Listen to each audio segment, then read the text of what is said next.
Hey guys, welcome back. आज की हमारी रोड ट्रिप जा रही है एक ऐसी धार्मिक जगह पे जो कि रामायण काल से जुड़ी है, जहाँ पे श्री राम जी ने सीता माता और लक्ष्मण जी के साथ अपने 14 साल के वनवास का कुछ समय बिताया था। और साथ ही हम दर्शन करेंगे महादेव के ऐसे मंदिर के जहाँ पे आपको नंदी महाराज नहीं मिलेंगे। साथ ही बताऊंगी मैं अफोर्डेबल होटल स्टे जहाँ से ये सब घूमना बहुत नजदीक है। आइए चलते हैं महाराष्ट्र के इस शहर नासिक में।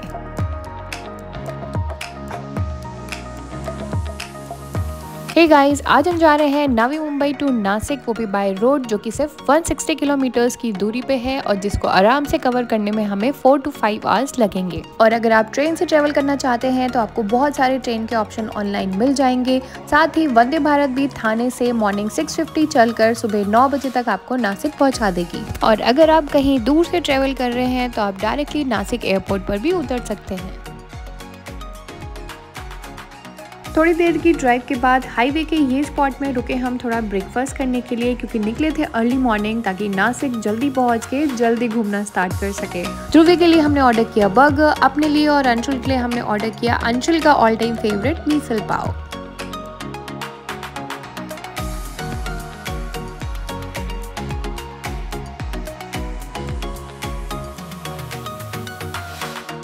पेट पूजा करने के बाद फाइनली हम निकल गए ये वादियाँ एंजॉय करते हुए, ध्रुवी अपने मजे में एंजॉय करते हुए नासिक के लिए। और सीरियसली मॉनसून में मुंबई में घूमने का अलग ही मजा है, बट पहले सेफ्टी ध्यान रखनी है, फिर उसके बाद मस्ती करनी है। ऐसी वादियाँ एंजॉय करते करते इधर उधर नज़ारे देखते हुए हम पहुंच गए नासिक। नासिक में हम रुके थे होटल पंचवटी यात्री में, जहाँ का मैंने complete address with Google map, contact details और बुकिंग डिटेल्स डिस्क्रिप्शन बॉक्स में मेंशन कर रखी हैं। इन केस आप बुक करना चाहते हैं तो वहां जाके चेक कर सकते हैं। और साथ ही मैंने यहाँ के होटल का कंप्लीट रूम टूर वीडियो के लास्ट में अटैच कर रखा है, वहां जाके आप वो भी देख सकते हैं। होटल से फ्रेशन अप होके हम निकल गए डायरेक्टली घूमने के लिए। घूमने के लिए यहाँ बेस्ट है ऑटो। और नासिक दर्शन की सबसे पहले शुरुआत होती है यहाँ के फेमस पंचवटी घाट से, जहाँ पे पवित्र गोदावरी नदी बहती है। और यहाँ पर 3 कुंड हैं, जो कि राम कुंड, लक्ष्मण कुंड और सीता कुंड के नाम से जाने जाते हैं। 14 वर्ष के वनवास के दौरान श्री राम जी लक्ष्मण और सीता जी के साथ यहाँ कुछ टाइम के लिए रुके थे।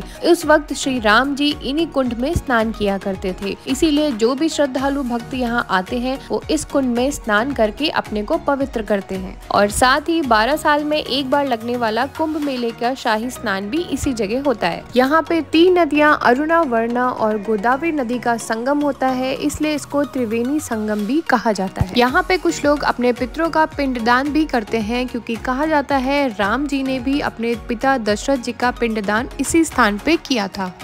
और इसी के पास ये सुंदर सा वाटरफॉल है, जो कि शाम के समय सभी टूरिस्ट सनसेट देखने के लिए यहाँ पे आते हैं। तो ये ब्यूटीफुल सनसेट एंजॉय करने के लिए आप भी यहाँ पे जरूर आना।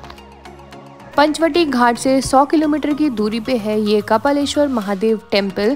शिव जी के इस मंदिर की खास बात यह है कि पूरे हिंदुस्तान में सिर्फ एक ये ऐसा लौता मंदिर है जहां शिव जी के सामने आपको नंदी महाराज विराजमान नहीं मिलेंगे।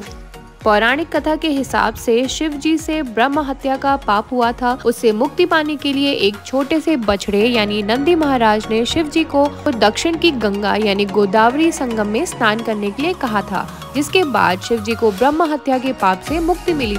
नंदी महाराज के सही मार्गदर्शन की वजह से शिव जी के ऊपर से ये ब्रह्म हत्या का पाप हटा, और जिसकी वजह से शिव जी ने उन्हें अपना गुरु माना। इसी वजह से शिव जी के सामने यहाँ नंदी महाराज एज अ सेवक स्थापित नहीं है। और अब आ गए हैं हम श्री कालाराम मंदिर, जो कि कपालेश्वर मंदिर से कुछ ही दूरी पे है। माना जाता है कि वनवास के दौरान श्री राम, सीता जी और लक्ष्मण जी ने यहाँ 2.5 साल के लिए विश्राम किया था। कहा जाता है कि जब लक्ष्मण जी ने शूर्पणखा की नाक काटी थी, तब यहाँ हजारों राक्षसों ने आक्रमण किया था और श्री राम जी ने 14,000 राक्षसों का वध करके इस जगह को भय मुक्त किया। इस भव्य मंदिर में स्थापित राम जी की मूर्ति गोदावरी नदी में स्वयंभू पाई गई थी, जो कि काली रेत से बनी हुई थी। तब से इनको काला राम जी के नाम से पूजा जाने लगा। और ये मूर्तियाँ लगभग 2000 साल पुरानी है। और राम जी के दर्शन करने से पहले आपको मिलेगी ये हनुमान जी की मूर्ति, जिनके हाथ में कोई भी शस्त्र नहीं है। ये दास हनुमान है जो कि श्री राम जी के सामने हाथ जोड़कर खड़े हैं। इस मंदिर की एक विशेषता यह भी है कि यहाँ श्री राम जी की मूर्ति के हाथ में कोई धनुष नहीं है। उनका एक हाथ उनकी छाती के ऊपर और दूसरा हाथ चरणों की ओर दिखाते हुए है।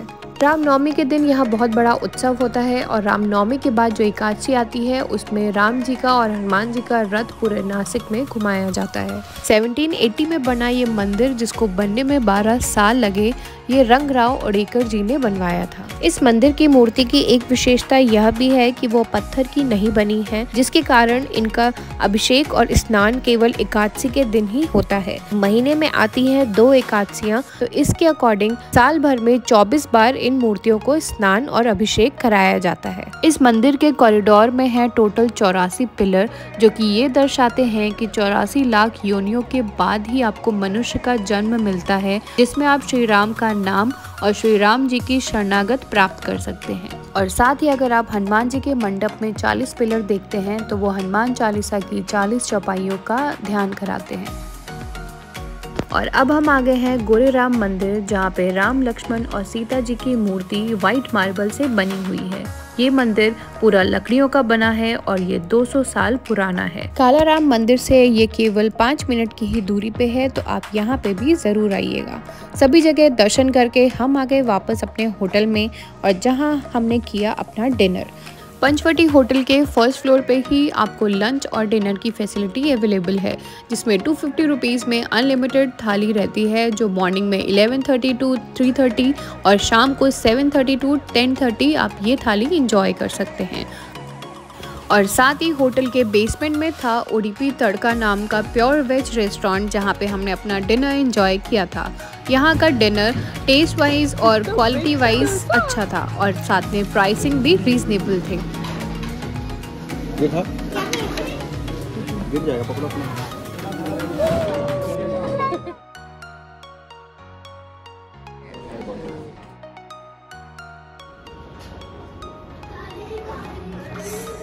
आ गए हैं हम अपने होटल के अंदर।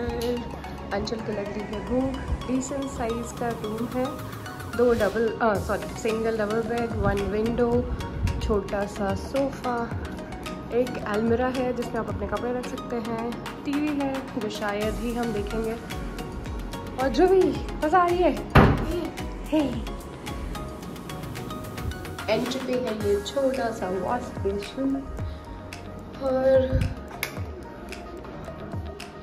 वॉशरूम भी नीट एंड क्लीन है। इधर टॉयलेट है and this is for bathing. और इन लोग ने यहाँ पहुँच के कुछ देखना भी शुरू कर दिया है। ए, टीवी देखने आए हो कि घूमने आए हो? और एक है ये full size mirror, T and coffee बनाने के लिए दिए हमें कुछ sachet, kettle, bottle. I think ये पर डे 2 बॉटल्स हैं क्या? ऐसा था कुछ हमारा नासिक का फर्स्ट डे। आई होप आपने ये वीडियो एंजॉय किया होगा, and please don't forget to subscribe our YouTube channel. आप करिए ध्रुवी का डांस एंजॉय, और मिलते हैं नासिक के डे 2 के व्लॉग में। That's it for this vlog. I hope you all enjoyed watching, and do subscribe to our YouTube channel. Okay, bye.